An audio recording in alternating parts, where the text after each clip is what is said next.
শীতলক্ষ্যা নদীর মুন্সিগঞ্জ পাড়ে অভিযান চালাচ্ছে বিআইডব্লিউটিএ। সেখানে আছেন রিপোর্টার ফারুক ভূঁইয়া রবিন। আমরা সরাসরি চলে যাব তার কাছে। রবিন, অপলা, যে নদী দূষণমুক্ত এবং দখলমুক্ত করতে যা আপনারা জানেন যে বিআইডব্লিউটি এর চলমান যে অভিযান রয়েছে, সেই অভিযানের আজকে কিন্তু যে ঢাকার যে পাশের জেলা মুন্সিগঞ্জে আজকের এই অভিযান পরিচালনা করছে বিআইডব্লিউটি, এবং এই অভিযানটি আসলে যে মুন্সিগঞ্জের আপনারা জানেন যে একটি গুরুত্বপূর্ণ জায়গা, সেটি হলো আপনার যে দলেশ্বরী নদীর পাশের জায়গাতে এই অভিযানটি পরিচালনা করা হচ্ছে। এবং সেই জায়গাটির কথা বলি যে মীর কাদিম লঞ্চ ঘাট থেকে এই এলাকায় এই অভিযানটি পরিচালনা করা হয়েছে। এবং আপনারা জানেন যে বেলা 1:30টার দিকে আসলে এখানে বিআইডব্লিউটিএ তাদের ভেকু সহ তাদের এই যে অভিযানটি শুরু করে, এবং সেখানে আসলে অবৈধ দখলে থাকা বিভিন্ন স্থাপনা তারা উচ্ছেদ অভিযান শুরু করেছে। এবং বিআইডব্লিউটি এর কর্মকর্তাদের সঙ্গে আমরা কথা বলে যেটি জানতে পেরেছি, তারা আমাদেরকে যেটি জানিয়েছেন যে এই যে ধলেশ্বরী নদীর পাড়ে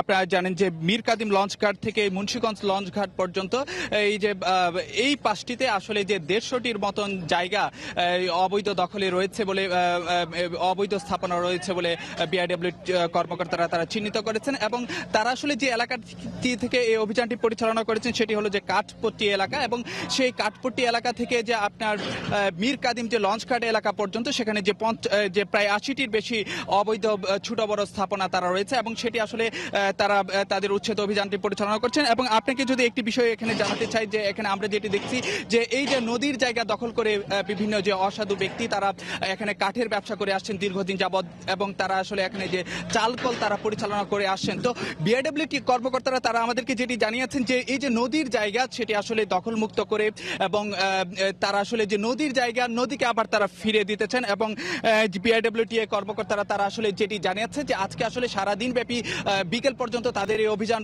পরিচালনা করা হবে, এবং এই আজকে বিকেল পর্যন্ত যতটুকু অবৈধ যে স্থাপনাগুলো সেগুলো উচ্ছেদ করা সম্ভব হয় সেগুলো করা হবে, আর বাদবাকিগুলো আসলে সেটি আগামীকালও তারা তাদের এই অভিযান পরিচালনা করবেন। এবং তারা আসলে আমাদেরকে যেটি জানিয়েছেন যে এই অভিযান শেষ হওয়ার পরে এই নদীর জায়গাগুলো যেন আবারও যেন যে দখলদাররা যেন অবৈধ দখলে না নিতে পারে, সেজন্য তারা আসলে যে ওয়াকওয়ে তৈরি করা সহ বিভিন্ন ধরনের পরিকল্পনা তারা নিয়েছেন। তো এই ছিল আসলে আমার কাছে রাজধানীর দুঃখিত যে মুন্সিগঞ্জের ধলেশ্বরী নদীর পার থেকে আসলে বিআইডব্লিউটি এর উচ্ছেদ অভিযানের সবশেষ খবরাখবর। ফিরে যাচ্ছি স্টুডিওতে। অপলা, বিআইডব্লিউটি এর উচ্ছেদ অভিযানের সবশেষ তথ্য জানাতে সরাসরি যোগ দিয়েছিলেন আমাদের রিপোর্টার ফারুক।